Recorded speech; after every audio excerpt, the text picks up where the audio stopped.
वो अपना हमले बढ़ाते चले जा रहे हैं। तुम्हारी राम की यात्रा पर पत्थर फेंकते, तुम चुप हो। तुम्हारे दुर्गा पंडालों को जलाते, तुम चुप हो। कब तक चुप रहोगे? इसीलिए सिर्फ सोए हुए हिंदुओं को जगाने के लिए हमने प्रण ठाना है कि अब जात पात से ऊपर आना है, भारत को भव्य बनाना है। तो ये हिंदू धर्म को एकजुट करना और जातियों वाली राजनीति भी होना, उसके बीच में आप कैसे कर पाएंगे समन्वय? तो फिर क्यों नहीं आपको कहा जाएगा कि बीजेपी के साथ आपकी पहचान जुड़ रही है?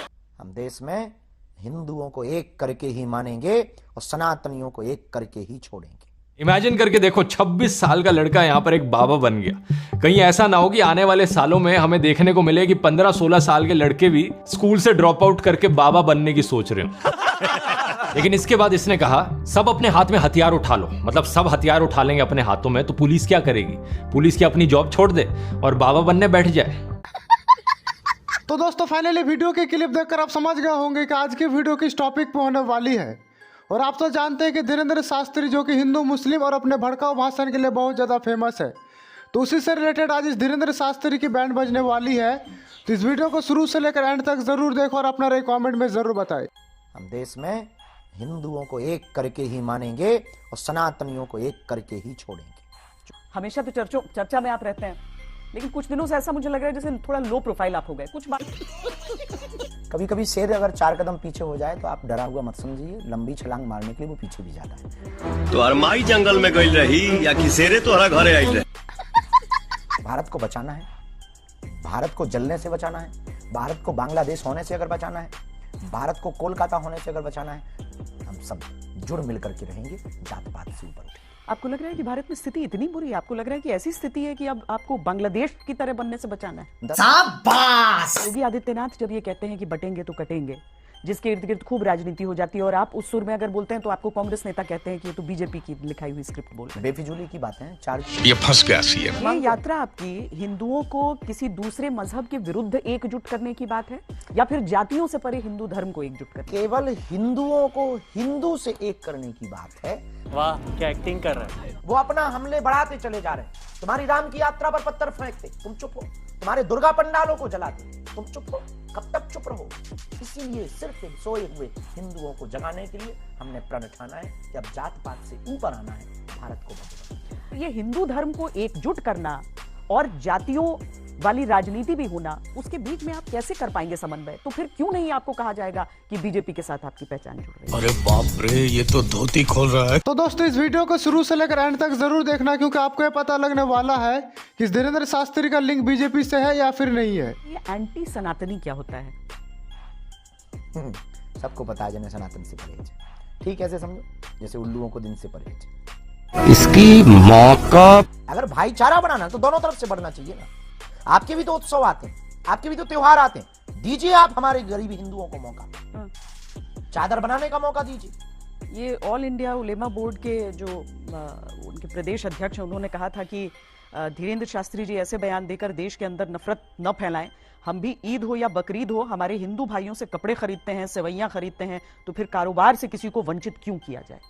ये बड़ी अच्छी बात कही आप। कुछ ऐसे हैं तुम्हारे ही मजहब के कि भारत में अपने आप को सुरक्षित महसूस कर रहे हैं, और तुम भारत में रह करके भी भारत में असुरक्षित महसूस कर रहे हैं। इससे ये सिद्ध होता है कि तुम्हारे अंदर ही बीमारी है, वो भी सेकुलरिज्म की। पर सेक्युलरिज्म को 2 नज़र से भी तो देखा जा सकता है। एक उस हिसाब से जैसे शायद फ्रांस जैसे देश जिसे देखते हो, या एक जैसे भारत जैसे देश जिसे देखते हो, यानी कि हर व्यक्ति को वो स्वतंत्रता रहे अपने धर्म के लिए, दूसरे में आप हस्तक्षेप न करें।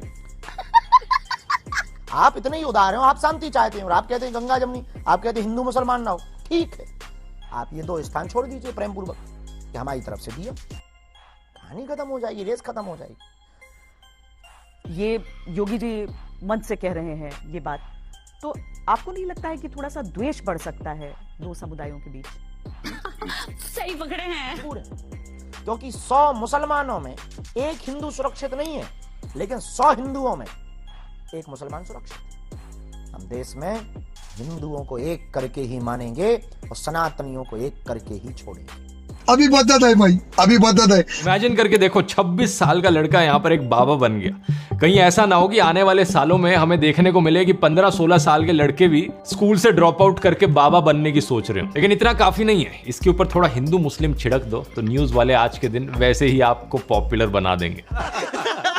लेकिन एनीवेज, धीरेंद्र की बात करें तो ये पहली बार खबरों में आया अपने कम्युनल भड़काऊ भाषण की वजह से। पिछले साल अप्रैल की बात है, मध्य प्रदेश में सागर में प्रवचन चल रहा था इसका, और इसने कहा सब हिंदुओं एक हो जाओ और पत्थर फेंकने वालों के घरों पर बुलडोजर चलवाओ। निवेदन है सब हिंदू एक हो जाओ और पत्थर मारने वालों के घर पर बुलडोजर चलवाओ। लेकिन इसके बाद इसने कहा सब अपने हाथ में हथियार उठा लो, मतलब सब हथियार उठा लेंगे अपने हाथों में तो पुलिस क्या करेगी? पुलिस की अपनी जॉब छोड़ दे और बाबा बनने बैठ जाए। लॉयर्स और जजेस और लॉ एंड ऑर्डर का क्या? आयरो जग जाओ, अब सब हिंदू अपने हाथ में हथियार उठा लो और कह दो हम सब हिंदू एक हैं। बड़ी ही ऑब्वियस बात है कि ये कम्युनल भड़काऊ भाषण था, पब्लिक पीस को डिस्टर्ब करने की कोशिश थी। लेकिन जैसा कि हम जानते हैं हमारे देश में लॉ एंड ऑर्डर की क्या हालत है, कोई अरेस्ट नहीं किया गया। कुछ दिन बाद धीरेंद्र कहता है कि मैं बाबा नहीं ढाबा हूं, ऐसी गलती बार बार करता रहूंगा। अब उन्हें पता ही नहीं कि हम बाबा हैं ही नहीं, हम तो ढाबा हैं। हाँ, बीमार हैं, 3 साल से दर्द कैंसर नामक रोग बना हुआ, ओमवती को कृपा हो जाएगी आशीर्वाद। ये अखंड ज्योति जलाएं, 50 ग्राम देसी गाय के गोमूत्र में 2 खड़ी हल्दी की गांठ पीस करके मिला करके रोगी को पिलाएं, लाभ 100% होगा, आशीर्वाद। मुझे ये बात समझ में नहीं आती भाई, किस बात का इंतजार है? हमारी देश की सरकार क्या कर रही है? क्यों हॉस्पिटलों में टाइम वेस्ट किया जा रहा है? इन बाबा को जल्दी से लाया जाए, इनसे क्योर सीखा जाए कैंसर का और सब में बांट दिया जाए। इतने सारे पेशेंट्स हैं इंडिया में। धंधा बंद करवाएगा क्या? नहीं। तो दोस्तों, आपको क्या लगता है, क्या इस धीरेंद्र शास्त्री का लिंक बीजेपी से है या फिर नहीं है? क्योंकि बिना बीजेपी के सपोर्ट पाए कोई भी हिंदू मुस्लिम नहीं कर सकता। तो इस वीडियो से रिलेटेड आपको कुछ कहना तो हमें कमेंट करके जरूर बताएं, और वीडियो पसंद आई हो तो वीडियो को लाइक एंड चैनल को जरूर सब्सक्राइब करें। और जल्दी मिलता है नेक्स्ट वीडियो में, तब तक के लिए अपना ख्याल रखें, बाय बाय।